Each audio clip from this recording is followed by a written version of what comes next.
Hi, Oliver Graves here, and welcome to Hauntingly Beautiful.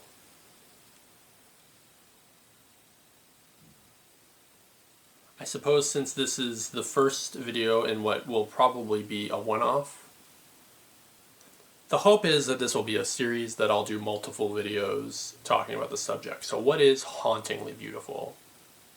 Well, it's not something that's obviously creepy or weird or something that's obviously beautiful.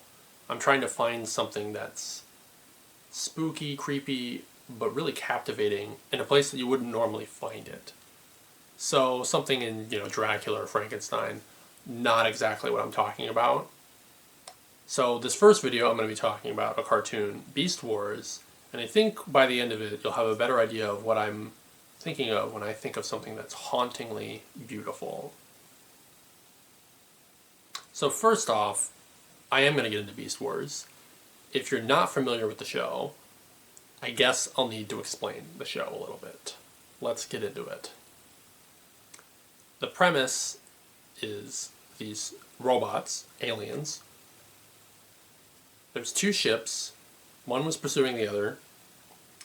And they were having a little fight in space, crashing near a planet. The good guys, the Maximals, they're a science vessel. Kind of think like Star Trek. They're got a crew.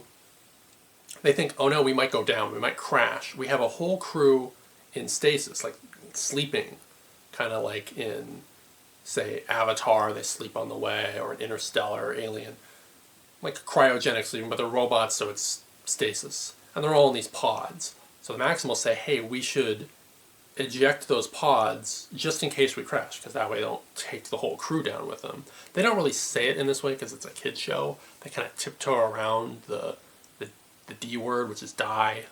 It's not another word in the show. But that being the case, they're in danger. They want everything to be safe. And there's the evil Predacons that they're after. So the two ships are going, and then all the crew are in these pods, and they're put into orbit, and they're just safely orbiting this planet. Which, yeah, spoilers will probably be in the comments, but can you...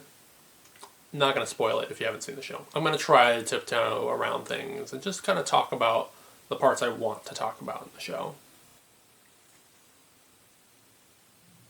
So every now and then throughout the series, one of these pods that's orbiting the planet will come down, and it was a way to add a new character. That pod would open up, it would scan a new animal, like, hey, wow, there's a whole new bird robot transformer lady. Oh yeah, they're Transformers. Did I mention that part? Kind of important, kind of not. Beast Wars is a little separate from the Transformers going on right now. But that would happen periodically. Hey, look, a new ant guy. The Spark is actually a really good episode. If you're completely unfamiliar with the series and you are curious to check it out after I talk about it, I would maybe start with the Spark. It just kind of helps introduce you to these elements. You definitely shouldn't start with the episode I'm getting to, that I'm working towards. You could just watch the whole series, but that is a lot, I guess. Later we run into another character that's introduced through this whole pod crashing thing. And he turns out to be kind of an experiment, kind of dark and brooding. He is not the subject of this episode. He's a clone. He's kind of like a Frankenstein's monster creation, kind of like Mewtwo. He's very bitter, but also very poetic. And his name is Rampage. He turns into a crab. It's very monster-like. Rampage, at this time in the show, had been hit by this quantum surge. It went out everywhere. A few other characters had been hit by it, survived. There was this big event that happened. I'm going to gloss over it, but you don't really need it. You don't really need all these details to get what I'm talking about. But this big wave went out, and it mutated. I don't want to say transformed because they're Transformers, but it modified a lot of the characters. They didn't look like normal animals anymore. And they don't really talk about this, but all these pods in space got hit by it, and they all started coming down to Earth. And they found some of them, and they don't really say that they probably died. That some of them did not survive either the crash or this wave, And a couple characters went, they're like, we'll go look, we'll see if we find any survivors. They do find some, not those characters, and then of course Rampage is a character that survives because he's got this spark. That's kind of the thing they said when they found these other pods crash, that their spark was gone. Rampage's spark is apparently indestructible. So he just feels more like a monster, more like, I don't even know what to describe. Just he is haunted and tortured and lashes out. So you could watch his episode as well. You could start with the spark, then you could go to bad spark, and then you could get into the episode I am going to talk about, which is Transmutate.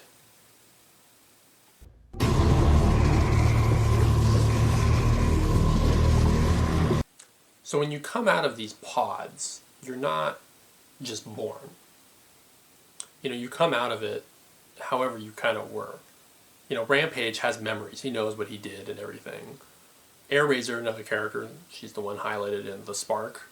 She comes out very confident, knows how to fly, knows how to do everything. They're robots.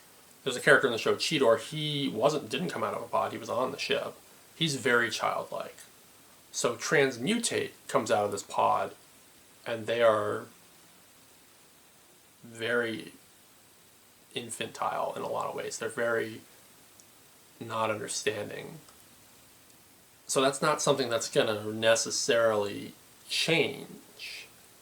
Transmutate had a lot of issues. When they first find the pod, there's this energy, like glowing.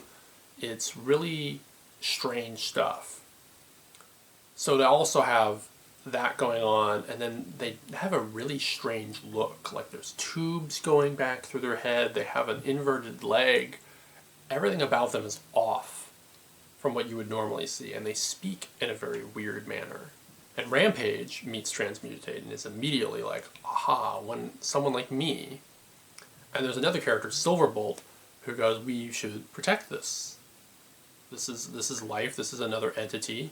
They matter. Silverbolt is also someone who was in a pod and survived. And I feel like there's a subtext that the show doesn't have, because they're both pod survivors in a way, that they came down to the planet after they were crashing in these pods, survived it, and then, hey, Transmutate, you're also a survivor. You're one of us. But even still, Silverbolt's kind of goes further, where it's like, you're alive. Life matters. You have sentience. But Transmutate is very powerful. Like, right away, you can see they're doing these energy blasts, all these things that are making the Predacons and Maximals both intimidated. That's the good guys and the bad guys. I feel like I'm going to be losing people, like, every which way on this. But that's kind of okay. It's fine.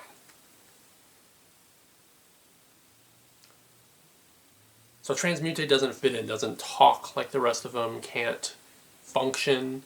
Megatron evaluates Transmutate, and they can't even transform, like a part flings off of them. And in so many words, they say get rid of it, dispose of it. And Rampage wants nothing to do with that. But Rampage doesn't really get to do whatever it wants. Rampage is controlled by Megatron. But there's so much curiosity in Transmutate. They want to explore the world. They meet Optimus, who can fly, and then Transmutate's like, I can fly.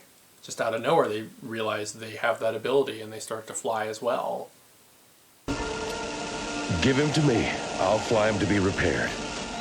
Fly. Fly. Now, isn't that just prime? Fly.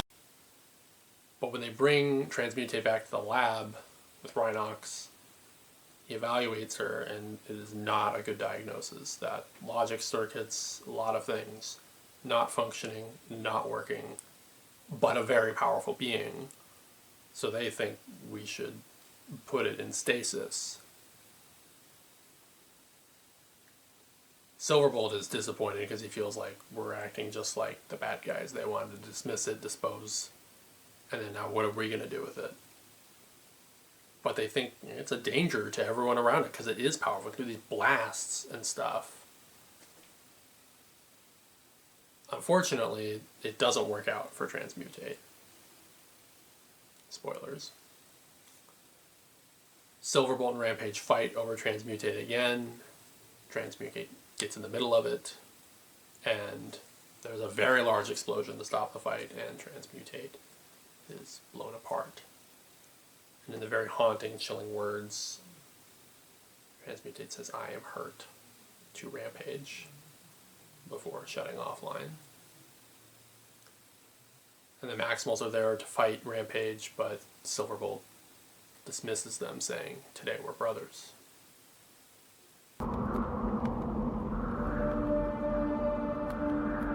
Friend. Good. Friend. Dark.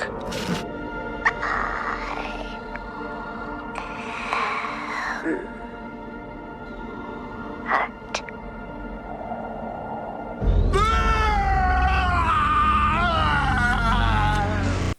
I think the Transmutate character is very interesting.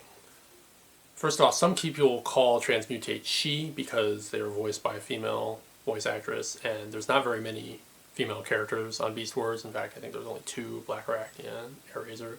So it's kind of a way to, hey, it's female representation. I think they more align with being gender non-binary, though. So I don't know if I said she or they when I'm referring to them, but they's probably appropriate, but he and she's also probably not that inappropriate because they're a robot also. I think Transmutate's really just, they're just captivating in another way, though. The show has a lot of big themes. I mean, it's a cartoon show, so it is just kind of a hit you and smash you harder kind of thing. But it plays with them really well with the idea of power and who has it over who. The Predacons like to use sneaky tactics sometimes, and it is kind of a who has a bigger gun, who can smash, who has better metal armor and stuff. And Transmutate's a character that clearly could decimate everybody, but they're not someone that was aware of that. So they weren't going to just start lording it over someone and going, "I'm more powerful, you take orders from me," which is something that happened in other episodes. When someone was more powerful, it's like, well, now I'm in command. But that wasn't Transmutate. And the way they speak, I think, was really interesting. They have this sharp voice that's like soft, and they kind of have like fangs in their mouth too. But I think that's just also pulls you in another way. And it's hard to say whether Transmutate's death was an accident, a suicide, was it their own power, was it Silverbolt and Rampage? Like, it's confusing. And I don't think a clear answer would have been obtainable in a kid's show.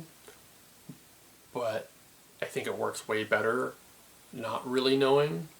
Although Ronox does say, like, they are a danger to themselves and everyone around them, so possibly just through their infantile state, they did it to themselves.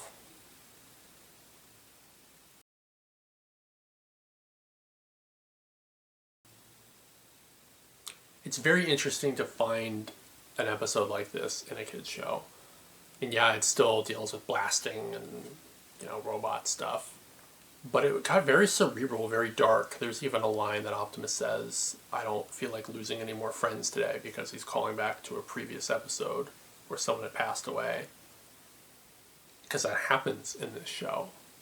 And it didn't happen arbitrarily every time. Sometimes it happened very easily to dismiss, to make room for new toys, but sometimes it happened in very heavy ways. And we got introduced to this character, and they exited right away. So that's a lot to take in. This show doesn't have a lot of characters. One episode character. That didn't happen in this show, though. Characters were carried throughout. Each side had 7 members on each team for about 26 episodes. There's only 14 characters in the whole show. Until they got to season 2 or 3 and they started adding a few more here and there, but mostly they used the ones they had. Whereas if you look at other shows, they might be Monster of the Week, so they're bringing in a new character every single episode for 10 episodes. That's 10 new characters. So to have one enter and exit in one shot, I'm sure that was budgetly kind of expensive for them to create a whole new character model for one use. But it didn't happen, and boy does it stand out in the show. I think overall it steps into something that I don't see many shows do, getting into just these things that make us a little uncomfortable. You know, how would someone deal with a character like that? How would you respond to Transmutate? But Rampage immediately gravitated towards Transmutate. And Silverbolt felt, you know, it's life. We need to protect them. But then you'd have to deal with the problem of how do you handle this? You know, in the situation in the show, they're kind of hunkered down and surviving and getting by, and also could be attacked by the enemy team at any time. It puts them in a very difficult situation where if they had all the resources, if this was Star Trek, they probably would have found a way to solve this problem rather than just being stuck with the sort of moral issue of what do we do with them. The simplest solution is we need to put them back to sleep, put them in stasis. It makes sense. I think not having a lot of time with Transmutate's what makes the episode a little bit more interesting. That if we got to see them in a longer arc, I don't think that would have worked. Because then you would probably expect them to grow or change, and like that's not what this character was. They were born into a world that they didn't understand and were never going to understand it. They didn't want to be part of this war. They just wanted to do their abilities and try. But most people saw it as someone that was suffering. Well, I say people, most characters saw it as one that didn't have a very good quality of life and couldn't function, and really couldn't, actually. They weren't necessarily wrong. It's hard to weigh that. Like, you don't have a solution. You don't have Data and Geordi and Patrick Stewart there to just science a solution. Maybe back home, which was the goal of the show, when they could get back to Cybertron, they could have done something for it. Them, him, her, it.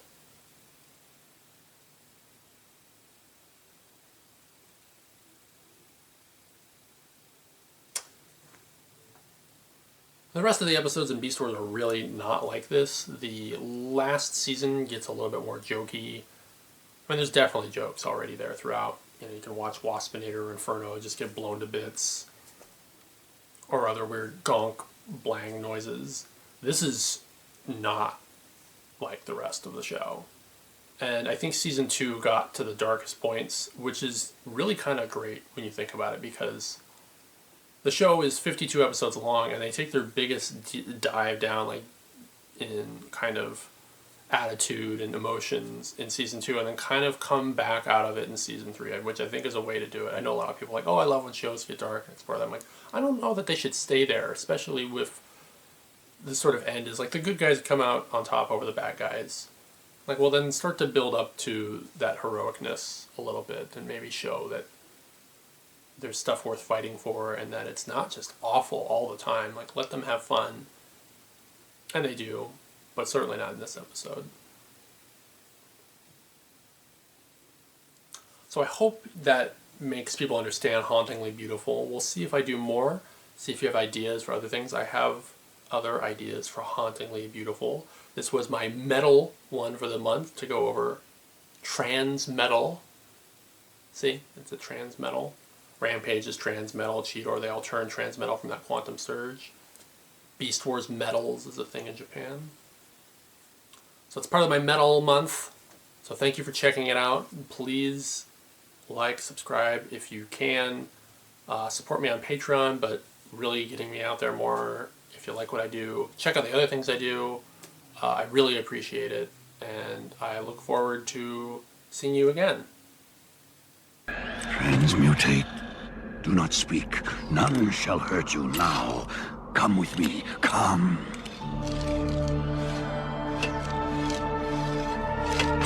I will protect you. I am your friend. Your only friend.